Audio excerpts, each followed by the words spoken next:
Ito ang inyong lingkod na nagbabalik upang magbigay ng mga balitang walang bias at pawang katotohanan lamang. Ito ang Bayang Pinas. Ang isyungang ito ay naging usap-usapan sa buong bansa at iba't ibang social media platforms. Ngunit bago tayo magsimula ay tayo muna ay magbasa ng mga komento, hinaing at opinyon ng netizen at ng mga taong bayan. Grijaldo is telling the truth. Buhay niya at ang pamilya na nakataya. President Rodrigo Roa Duterte, the best president ever. Thank you, Tatay Digong, for one on drugs. You are the best president in the world. God be with you all the time. Wala na talaga. Kakahiya na ng PNP chief. Bakit tinanggap niya ang posisyon na yan? Very incompetent. Kahit sa pagsagot ng simpleng tanong, di niya masagot ng tama. Parang hinikayat niya ang mamamayan na okay lang maggamit ng drugs. Kakahiya. Kahit ako nagulat sa sinabi ni General Marbil. Di sila adik kasi gusto nilang maging adik. Di ko maget sinasabi mo, General Marbil. Di na justify mo ang mga paggamit ng droga. Ngayon ko lang narinig yan sa isang PNP chief. Ang pulis na matino, hindi susunod sa mali paraan kung ang nakasalalay ang kanyang pagkatao. Naniniwala ako sa totoo. Ang sinasabi ni Major, good job po sir, dapat sabihin niyo ang totoo. Sir Chief Marbil, ang galing mo naman. Sana lahat ng Chief PNP kaparehas mo. Ang saya ng mga durugista ngayon, may PNP chief na nag-justify sa vision nila. Sir, kung ganoon, buwagin nyo yung mga anti-drug units ng PNP at buwagin na din ang PIDEA. Ang galing mo. Pag ganyan ang PNP chief, walang pag-asawa or pag-asawa ang bansang umunlad, magiging durugista ang mga Filipinos at mga bansa magiging dangerous country. Noong time ni FPRD, lagi akong umuwi ng Pilipinas. Ngayon, hindi ko na gustong umuwi kasi hindi na safe. Well, para nga sa kabuang detalye at impormasyon ay panoorin na lamang ang buong video. At salamat na rin sa ating mga solid viewers sa walang sawang pagsuporta. At kung bago naman sa ating channel ay syempre, huwag kakalimutang mag-subscribe, pindutin ang notification bell, piliin na rin ang all upang laging maging updated sa mga balitang bago, totoo at walang bias. Dito sa channel ng Bayan, ang Bayang Pinas. Huwag din pong kakalimutang mag-iwan ng like at i-share ang ating mga videos. Muli po mga kaibigan, maraming salamat and God bless.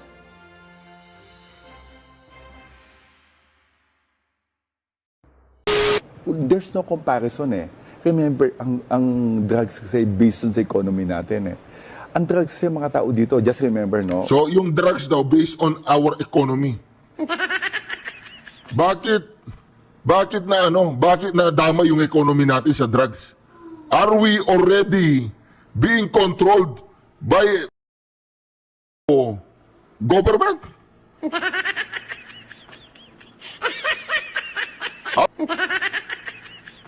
At bakit may mga tao gumagamit ng drugs? Remember, hindi sila addict. Kasi gusto lang maging addict. Remember, ang gumagamit ng drugs sa mga tao natin, especially mga ayoko na, yung mga nagpapadagdag ng oras. Kasi pagka gumamit ka ng drugs, gising ka, nadadagdag ka. Remember, ang trabaho natin per ora dito. Hindi naman tayong sigurado eh. So, eto yung... So, ibig sabihin po, alimbawa, nahulihan ka ng droga.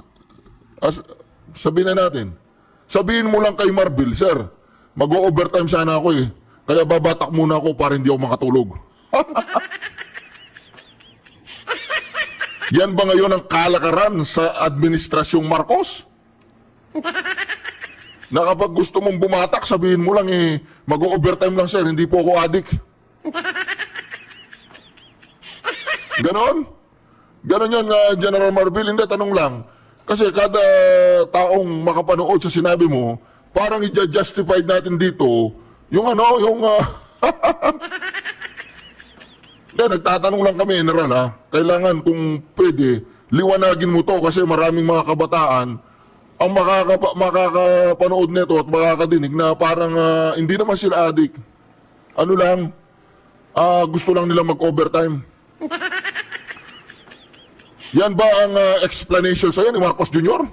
Pag gusto mag-overtime ng mga polis, sige, okay lang yan. Justifiable naman yan kasi gusto nyo mag-overtime. Magkape na lang kayo. Grabe naman yan, no? Pangalawang pag-uusapan po natin. Itong si Dan Fernandez, hindi na mapakali. Ikot na ang kanyang tumbong dahil hindi niya alam kung kanino siya magpaliwanag. Hindi niya alam kung anong gagawin niya sa kanyang mga ginawa. Parang itong si Abante, mantakin mo, nag-press conference silang dalawa lang. Wala yung tinatawag nilang quadcom. Yung mga kasama nila, wala. Naglaho parang bula. Asan yung mga matatapang na ano dyan, mga quadcom, yung mga young guns. Asan yung matatapang na young guns na, ewan ko, may laman ng mga kukote nun. Ganun pala, no? Ang pera pala, napapatapang yung taong wala laman ng utak. Mantakin mo yan. Ang pera, pag awak-awak mo, akala mo pinakamatalino ka na, no? Dan Fernandez, okay ka lang ba? Dan Fernandez, sitayin mo yung sitayin mo yung mga tauhan mo. Naku, para yata ang gusto ko nilang matodas. Bakit? Naku po, ito ang ginagawa nila sa'yo, Dan Fernandez. Ayan tingnan mo. Mantakin mo yan, undas, nilalagay po yung pagmumukha ni Dan Fernandez sa mga nicho. Dan Fernandez, mga patay na yan dyan. Pag alis na mga nagtitirik ng kandila dyan, yung mga tao dyan, hindi na nakakakita, hindi na nakakarinig. Baka dun sa kanila pwedeng bumoto yung mga nasa nicho na, yung mga flying voters. Di ba? Yung wala pang dinideklarang death certificate, pero todas na pala. Pero nandun pa rin sa bilang ng mga botante. Di ba? Naku po, anong klaseng trabahante to, Dan? Sitahin mo ba? Kawawa ka naman, nilalagay ka sa nicho. Di po ba? Yun po ang pangalawang pag-uusapan natin ngayon, si Dan Fernandez. Hindi na po alam kung kani-kanino siya call a friend. Sige, ganito yan. Hindi, Dan. Nabulgar na ang inyong baho. Ano yung baho ninyo? Yun, alam ni Grillardo. Kinanta, kumanta, nagbulgar. Yan. Pero dito muna po tayo kay General Marbil. Medyo himay-himayin natin ang kanyang mga pahayag dito. Malupit po ang kanyang pahayag yun. Ulitin po natin. May mga tao gumagamit ng drugs. Remember, hindi sila addict.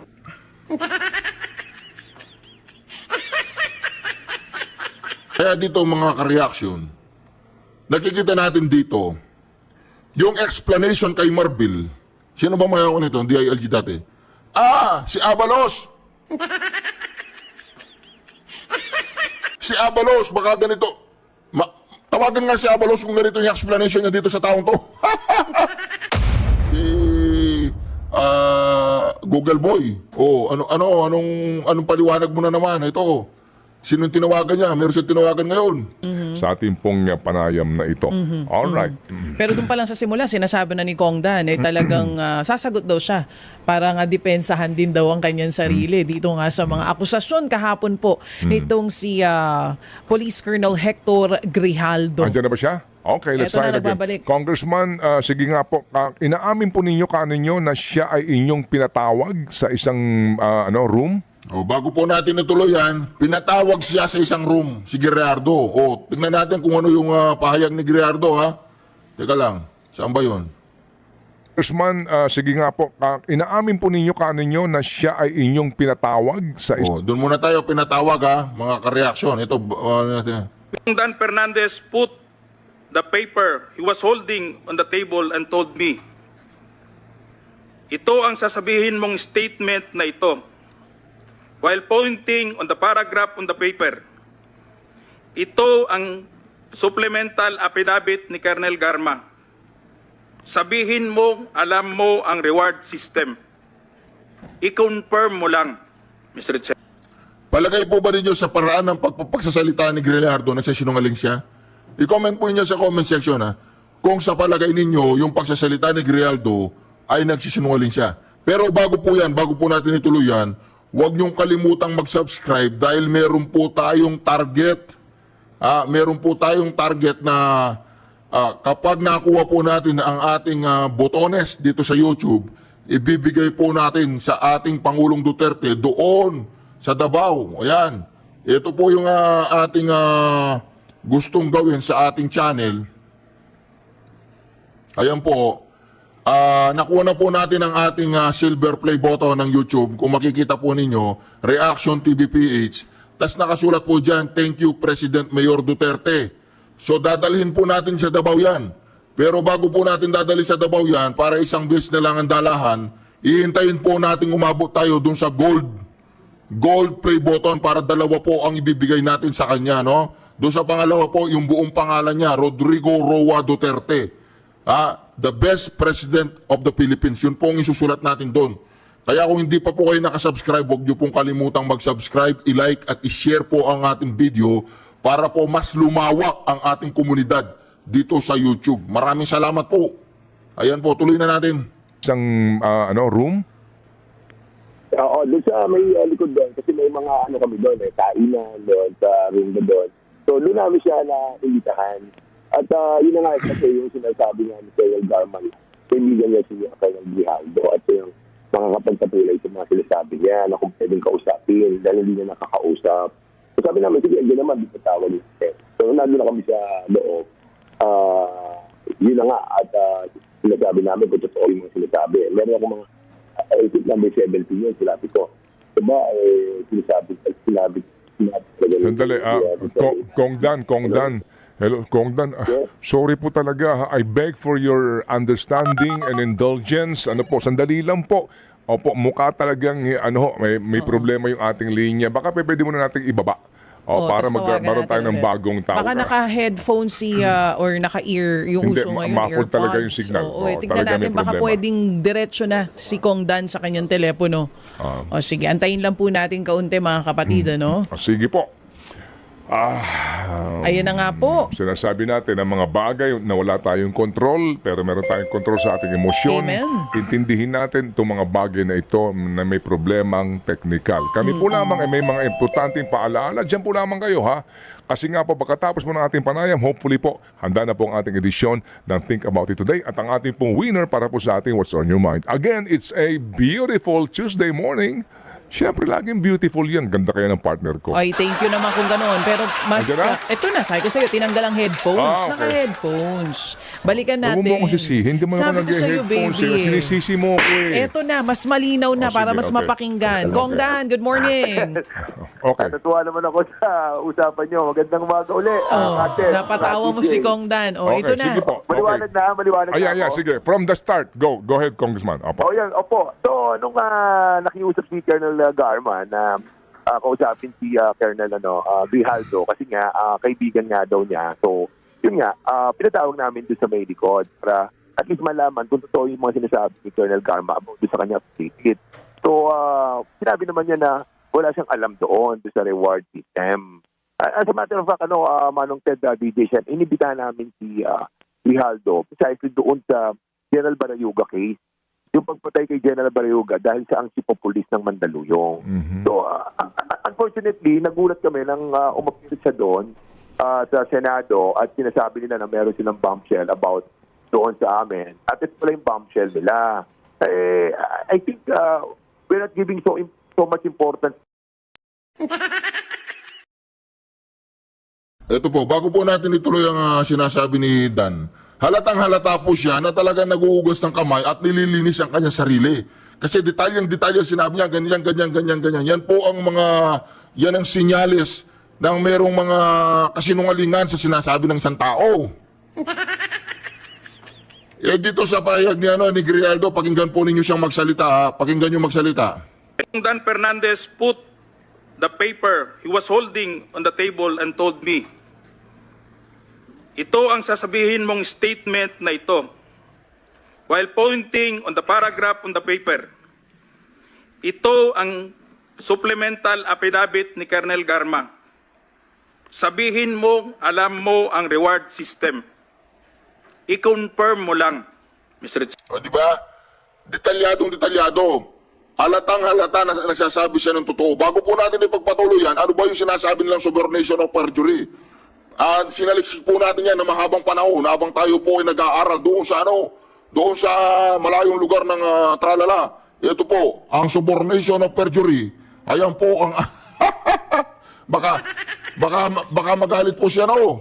Baka magalit si Si Dan Fernandez, baka magalit siya. Ginamit natin ang kanyang style, Ayan po, copy-paste lang yan.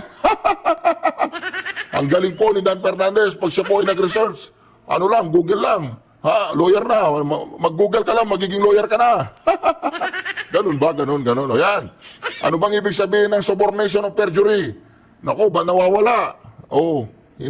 Inaano yata tayo? Parang ang tawag dyan, merong pong, merong nangingialam sa ating ginagawa dito. Subornation of perjury, ayan po. Di po ba? Ang ibig sabihin ng subornation of perjury, ang subornation of perjury ay ang krimen ng pag-uudyok sa isang tao na gumawa ng perjury. Sa Pilipinas, ang parusa para sa subornation of perjury ay kapareho ng parusa para sa maling testimonya na isang correctional penalty. Ang parusa ay itataas kung ang nagkasala ay isang publikong opisyal o empleyado at maaari rin silang magmulta, permanenteng madiskwalipika sa paghawak ng mga posisyon sa gobyerno upang magtatag ng kaso ng subornation of perjury. Dapat patunayan ng isang taga-usig ang alam ng nasasakdal, naniniwala o may dahilan upang maniwala na mali ang patotoo ng nanunumpa. Alam ng nasasakdal, naniniwala o may dahilan upang maniwala na alam ng nagsisinungaling na ang kanilang patotoo ay hindi totoo. Ang pagsisinungaling na inihangad ay talagang ginawa. Ayun. So dito po sa subornation of perjury, swak sa banga si Abante tsaka si Dan Fernandez. Ang sabi po doon, pag-uudyok. Di ba? Pag-uudyok ng pagsasabi ng kasinungalingan, perjury. Doon sa testimonya ng si Garma. Ngayon, inuudyokan si Colonel Grijaldo, ni Dan Fernandez at ni si Congressman Dila-Dila. Ayun. Kasi pasok na pasok po mga ka-reaction Ayan, ang subornation ang subornation of perjury ay ang krimen ng pag-uudyok sa isang tao na gumawa ng perjury. Perjury. Wala yata sa Tagalog yung perjury. Ano natin? Perjury. In Tagalog. Pagsisinungaling. Wala stick. Kasi bakit po natin tinatagalog dito? Kasi para mas maunawahan ng nakararaming sambayan ng Pilipino. Nakararami. Kasi ako, hindi rin ako marunong mag-English. Kaya nga, hindi ako marunong mag-English. Kaya ako, ginugugel. Ayan. Ang subornation of perjury. Ang krimen na pag-uudyok sa isang tao na gumawa ng kasinungalingan. Wala stick ang dalawang yan kung yan ay totoo. Di ba? Ituloy natin. Naguhugas ng kamay, naglo-laundry ng kamay si Dan Fernandez, mga kareaksyon. Doon sa ni Grijaldo. But unfortunately, meron siyang mga sinabi na coercion, harassment. Well, kung meron kaming ginawang coercion sa kanya, sa harassment, bakit hindi siya agad nagsalita? After nung sinabi namin yun, dahil naka-open na hearing kami. Gusto mo, Dan Fernandez? Sir, hindi dapat yan. Subornation of perjury yung ginagawa nyo. Pag-upo niya dyan sa may hearing, iko-contempt nyo yan para hindi makalabas. Kaya naman, hindi na nagsalita itong si Grijaldo na nahimik na lang, inintay niya yung Senate hearing. Doon sa Senate hearing, yung mga tao doon, disente. Pero merong isa, hindi disente doon. I-comment nyo sa comment section sinong hindi disente. Ayaw niya daw na nagmumura. Ayaw niya ng walang hiya. Walang hiya yan. Kung ayaw mo ng walang hiya, wag naman ganyan, nangingialam ka ng saba ng may saba. Bumili ka ng saba mo, o kaya magtanim ka ng saba mo. Diba? Ganon yun. Mag-aaway pa yung magkasawa. Naku po, mag-iwalay pa yan. Tigilan nyo na yan. Nakakalungkot yun dahil nga I think nagagamit itong si Colonel Grijaldo. Why? Kasi unang-una, yun ang nga sinasabi ko na-meet na namin to before pa lang ng Quadcom. Alam niyo po, dapat ganito Dan Fernandez, Benny Abante. Kapag pinadalhan nyo ng imbitasyon ng isang witness or witnesses or resource person, wag na wag kayong kakausap sa kanila. Kakausapin nyo lang sila doon sa pagdinig, doon sa inquiry, doon sa hearing. Kung may delikadesa kayo at may mga pinag-aralan kayo. Di ba?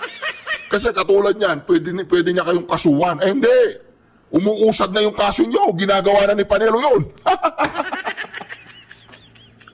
Shout out po, Senator Attorney Panelo. Kami po ay nalulungkot.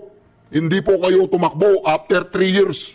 Alam namin na dapat kayong tumakbo at ipangangampanya namin kayo dito sa Reaction TVPH. Pro Panelo po. Ay, napakagaling po niyan. May utak. Di ba? Kesa naman yung ilalagay natin sa Senado, ayun, kilala nyo na yun. Walang utak yun, huwag nyo ilagay yun. Hindi si Tolentino. Isa pa rin yun, pero hindi si Tolentino. Di mo ba? Oh, ito. Na kung saan, hindi namin alam, kasama siya ni Colonel Garma doon sa meeting na supposedly hindi naman siya kasama. Dahil may sasabihin nga daw na importante sa amin si Colonel Garma. But yun na nga, nangyari na yon at hindi na namin binigyan ng pansin yung usapan namin noon dahil sabi niya magsasabi siya ng totoo. But nung nandun na si Colonel Grijaldo, nabago na yung lahat. So, ngayon, nangyari na to, I think meron talagang behind kay Colonel Grijaldo Unfortunately, the venue doon sa atin pong sa Senado, it was used, para to discredit the Quadcom and my person. So, para lang mas klaro, kasi ang sabi niya, na siya daw po'y pinagsisinungaling ninyo. Ano ba? Kasi yung pong salaysay po ni Benny Abante, nung nakaraan ang salaysay nila ay pinagbigyan lang daw, gustong mag-usap. Ngayon, ito naman salaysay ni Dan Fernandez ngayon, nagulat sila, nandun si Grijaldo. Ano ba talaga, Dan Fernandez? Ilang reporter pa, ilang news anchor pa ang kakausapin mo? Wag! Hindi mo malilinis ang pangalan mo dyan dahil mayroong isang kernel na nagsasabi, sinong paniniwalaan namin? Itong kernel na under oath? O ikaw ngayon ay nagpapaliwanag kung kani-kanino at kung saan-saan na hindi ka naman under oath? Paano ka paniniwalaan ng taong bayan niya na may laman yung kukote mo kung ganyan kang magsalita? Balita ako doon sa Laguna, si Dan Fernandez, hindi man lang siya makakuha ng 5% sa boto. Yung kalaban niyang babaita, taob. Taob siya doon sa babae, yung kalaban niyang gobernador, taob siya doon. Pero okay lang, si Dan Fernandez, well off na yan. Ibig sabihin, goods na ang kanyang, alam mo yun na. Manalo matalo, goods na yan. Sa bagay, kung gagamitin natin Smartmatic, automatic yan. Sino bang may hawak ngayon, alam nyo na, di ba? Sabi nga ni Attorney Glenn Chong, nandaya yung amo niya. Kasi pwede pong matalo. Bakit? Explain ko po sa inyo na merong punto si Attorney Glenn Chong. Pwede pong matalo si Marcos Jr. nun. Bakit? Lahat po ng botante, marami sa botante ni Isko Moreno nun, nung bago magkabutuan, yung Aksyon Demokratiko, pumunta na po kay Leni Robredo. Balikan po ninyo yung eleksyon. Bago mag-eleksyon, matagal pa yung eleksyon, napakalakas ni Isko. Dahil yung mga kabataan, meron pang yung bus na umiikot sa buong Pilipinas, nangangampanya para kay Isko. Pero nung nakita na nila na yung mga may ayaw kay Marcos Jr., na alam naman nila na wala namang chance si Isko, okay, walang chance si Isko. Pero ito po, aminin ko sa inyo binoto ko si Isko. Hindi, kasi hindi ko pwedeng iboto si Pinklawan, hindi pwede. Di ba? Hindi ako mahilig sa lugaw. Ngayon, hindi ko rin pwedeng iboto si Marcos Jr. Oh, hindi ako mahilig sa Coca-Cola, hindi ako mahilig doon. O, itong si, si Isko Moreno, meron naman siyang God First. O, doon na lang ako sa God First. Di ba? Ibig sabihin, hindi po ako isa sa mga nabudol. Oo. Kami isa sa mga nangampanya kay Isko noon. Oo. Ayaw ko na sabihin kung sino yung mga kasama natin, pero alam nyo na yun kung sino-sino yung mga kasama natin nangampanya para kay Isko.